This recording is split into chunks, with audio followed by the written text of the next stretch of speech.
Kesuksesan luar biasa dari Demon Slayer, Kimetsu no Yaiba The Movie, Infinity Castle bukanlah sebuah peristiwa yang berdiri sendiri, melainkan puncak dari pembangunan strategis selama hampir satu dekade, eksekusi artistik tanpa celah, dan pemahaman mendalam tentang basis penggemarnya. Film ini mewakili paradigma baru dalam manajemen waralaba, di mana adaptasi sinematik berkualitas tinggi dari materi kanonik dapat mempertahankan dan mempercepat momentum bahkan setelah materi sumbernya berakhir. Kecepatan film dalam memecahkan rekor, terlepas dari ketiadaan kondisi pasar unik yang menyertai pendahulunya, menggarisbawahi dominasi budaya waralaba yang terus tumbuh dan mengakar. Film ini berfungsi sebagai studi kasus penting bagi industri media, membuktikan bahwa sinergi antara kualitas produksi yang unggul dan narasi yang esensial dapat menghasilkan keuntungan komersial yang belum pernah terjadi sebelumnya.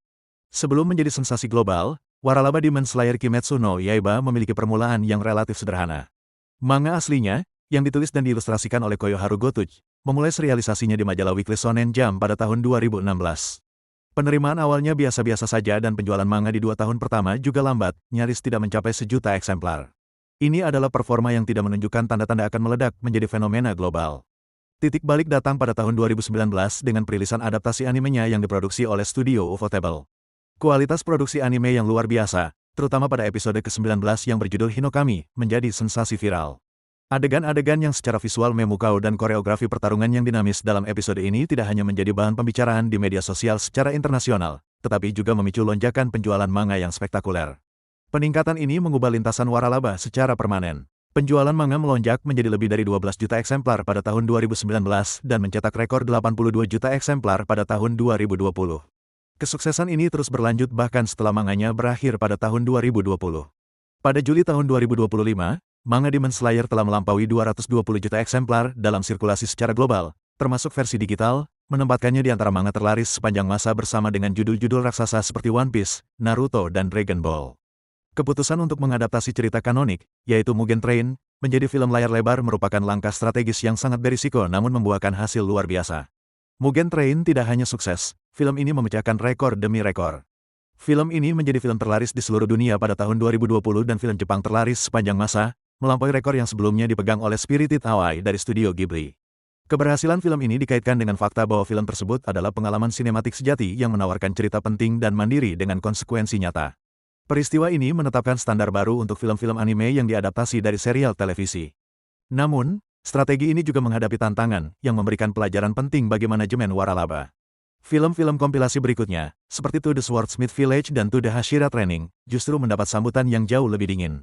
Film-film ini sebagian besar hanyalah episode yang dikemas ulang dengan konten baru yang minimal, membuat penonton merasa kecewa dan menganggapnya sebagai alat promosi untuk musim anime yang akan datang, bukan sebagai film yang berdiri sendiri. Perbedaan penerimaan ini memberikan petunjuk berharga tentang apa yang diinginkan oleh para penggemar. Dengan fondasi yang telah kokoh, Kimetsu no Yaiba Infinity Castle diluncurkan dengan momentum yang tak tertandingi. Film ini debut di Jepang pada tanggal 18 Juli tahun 2025, dan langsung memecahkan rekor pembukaan hari pertama, hari tunggal, dan akhir pekan pembukaan. Momentum ini terus berlanjut. Film ini mencapai tonggak 30 miliar yen atau sekitar 3,3 triliun rupiah tercepat dalam sejarah box office Jepang, melakukannya hanya dalam 46 hari, jauh lebih cepat dari Mugen Train yang membutuhkan 59 hari untuk mencapai tonggak yang sama. Dengan total penghasilan 31,7 miliar yen di Jepang, film ini telah melampaui rekor bersejarah Spirited Away yang sebesar 31,68 miliar yen, menempatkannya di posisi kedua dalam daftar film terlaris sepanjang masa di Jepang, tepat di belakang Mugen Train. Strategi perilisan global juga dilakukan secara cermat.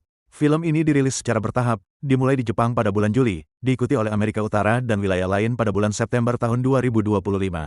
Strategi ini memanfaatkan kesuksesan awal domestik untuk membangun narasi pemasaran yang kuat secara global, menciptakan antisipasi dan desas-desus. Data box office internasional awal, meskipun belum lengkap, menunjukkan kesuksesan yang signifikan di pasar-pasar utama seperti Korea Selatan mendapatkan sekitar 31,27 juta dolar, Taiwan sekitar 23,05 juta dolar, belum termasuk Asia Tenggara dan negara-negara lainnya. Performa film yang memecahkan rekor dengan kecepatan ini menawarkan beberapa analisis penting. Mugen Train mencapai kesuksesan monumental dalam kondisi badai sempurna yang unik, yaitu saat pandemi COVID-19 yang membatasi persaingan dan mendorong penonton ke salah satu dari sedikit film baru yang tersedia di bioskop. Infinity Castle tidak memiliki keuntungan pasar seperti ini. Kecepatannya yang lebih cepat dalam mencapai tonggak utama mengindikasikan bahwa popularitas waralaba telah meningkat dan basis penggemarnya semakin dalam, dengan penonton yang lebih luas sekarang siap untuk menonton konten baru segera setelah dirilis.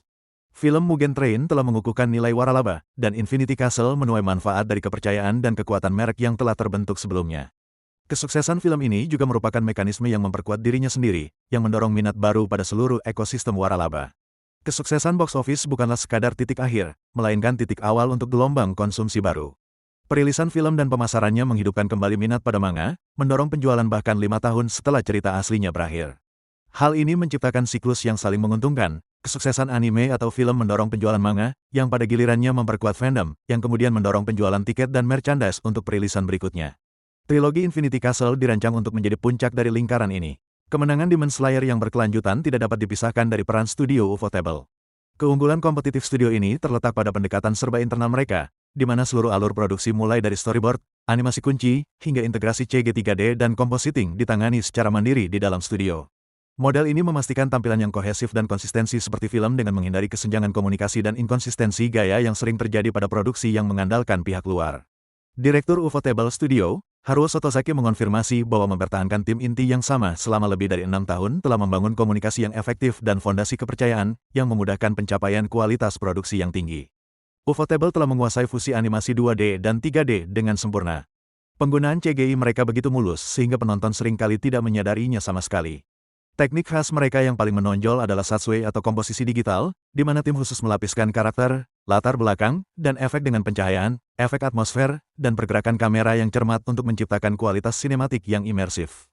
Teknik ini sangat efektif dalam menggambarkan pemandangan yang terus bergeser dan bangunan yang tiba-tiba muncul di dalam Infinity Castle, sehingga meningkatkan nuansa bahaya dan tontonan. Model produksi Ufotable ini bertindak sebagai benteng kompetitif yang signifikan bagi waralaba Demon Slayer. Keberhasilan film ini tidak hanya berasal dari cerita yang hebat, tetapi dari cerita yang diceritakan dengan tingkat tontonan visual yang sulit ditiru oleh para pesaing. Studio lain seringkali mengandalkan pekerja lepas dan alur produksi yang terpecah-pecah, yang dapat menyebabkan penurunan kualitas. Model vertikal Ufotable memungkinkan mereka untuk mempertahankan gaya visual yang konsisten dan berkualitas tinggi. Konsistensi ini adalah aset yang menjadi pendorong utama kesuksesan waralaba dan tidak mudah diduplikasi.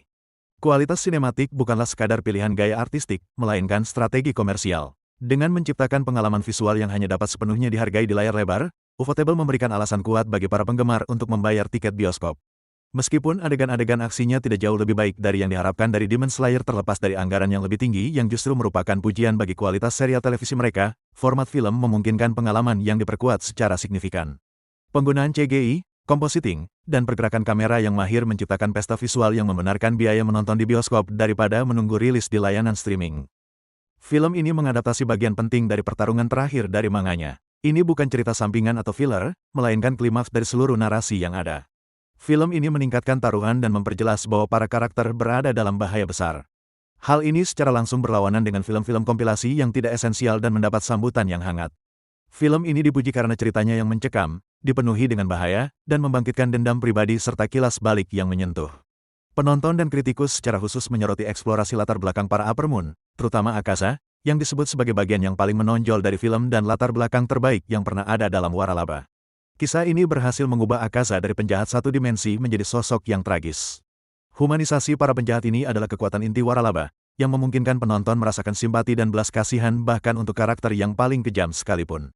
Meskipun beberapa kritikus menganggap pacing film ini mengerikan karena penggunaan kilas balik yang berlebihan dan sangat memperlambat tempo, kritikus lain justru berpendapat bahwa penerapan cerita latar yang mahir membuat durasi 155 menit film terasa lebih padat dari yang seharusnya. Perbedaan pandangan ini menyoroti poin penting, meskipun strukturnya mungkin tidak sempurna dari perspektif sinematik murni, inti emosional dan pengembangan karakternya sangat beresonansi dengan basis penggemar. Keberhasilan film ini berakar pada kemampuannya menyeimbangkan dua elemen kunci, menyajikan aksi berintensitas tinggi yang diharapkan dari genre shonen, sambil memperdalam emosional dan psikologis para karakter dan penjahat. Demon Slayer unggul karena tidak terlalu menyimpang dari formula, tetapi karena eksekusinya yang sangat baik, ia berhasil menetapkan standar baru. Film ini bukan hanya tentang pertarungan yang keren, melainkan tentang hati dan konsekuensi nyata.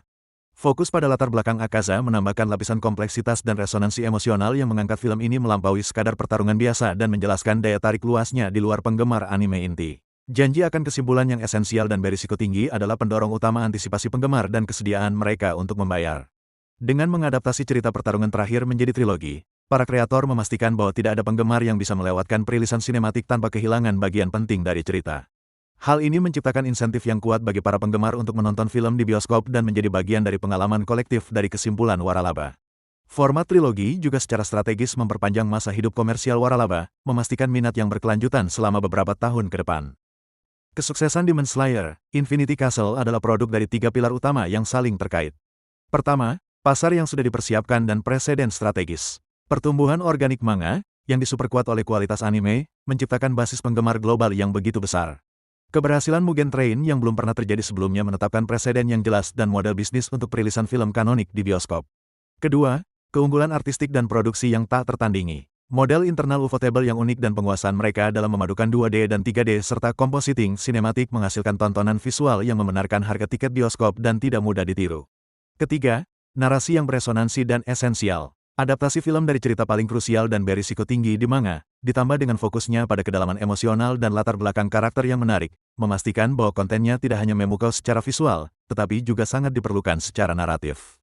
Demon Slayer telah membentuk kembali industri anime dengan menunjukkan model baru yang sangat menguntungkan untuk waralaba berdurasi pendek namun berdampak besar, menantang paradigma shonen tradisional yang berjalan panjang. Film ini membuktikan bahwa adaptasi film kanonik yang berkualitas tinggi dapat berfungsi sebagai katalis untuk menghidupkan kembali penjualan manga yang telah selesai, menciptakan lingkaran timbal balik konsumsi yang berkelanjutan. Kesuksesan waralaba, terutama Mugen Train yang menjadi film terlaris di seluruh dunia pada tahun perilisannya, menyoroti dominasi ekonomi dan budaya anime yang terus tumbuh di panggung global.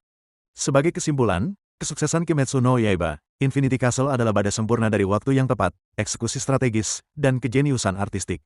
Ini adalah bukti bahwa ketika visi kreatif sebuah proyek selaras dengan pemahaman mendalam tentang audiens dan pasar, hasilnya bukan hanya sekadar hit, melainkan fenomena budaya dan komersial yang mendefinisikan kembali standar seluruh industri.